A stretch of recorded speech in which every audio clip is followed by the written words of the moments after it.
Is the iconic Chanel Boy still undupable? To be honest with you, I was one of those people that was just thinking, this shade is giving nothing. I was one of those people who didn't understand why anyone would want such a sheer lipstick. Didn't understand it until I actually tried it on.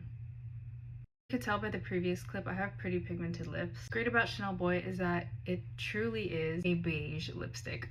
If you're a light medium olive skin girl like me, you know that most things marketed as beige end up running either pretty pink or peach, and you don't get that problem with Chanel Boy. I swatched this a couple weeks back in Sephora. I swatched it against Westman Atelier's Cafe Creme, and since I posted that video I just could not stop thinking about Cafe Creme, and so I picked up Cafe Creme as well.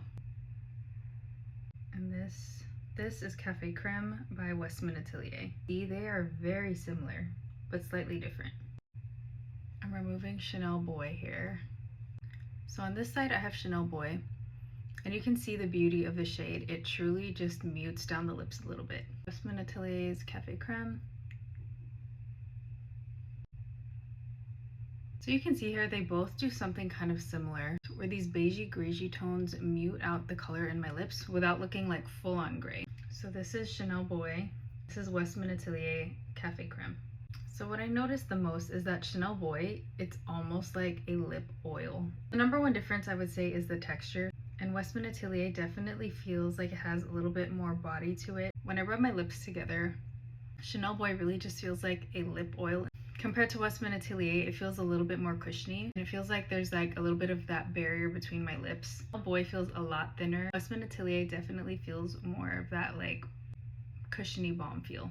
Let's watch Westman Atelier's Cafe Creme.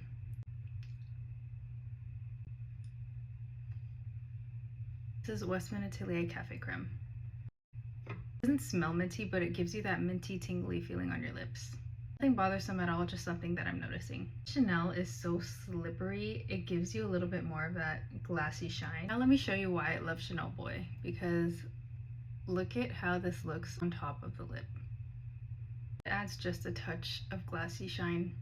That's the beauty of Chanel Boy. The tone and the finish are what makes Chanel Boy truly undupable. I found so many beautiful similar products, but nothing quite like Chanel Boy. Now, something to think about. One of the reasons I've been really looking for a dupe for Chanel Boy is that I don't love the fragrance in it. Somebody that's very sensitive to fragrance, it might be worthwhile checking out Westman Atelier's Cafe Creme.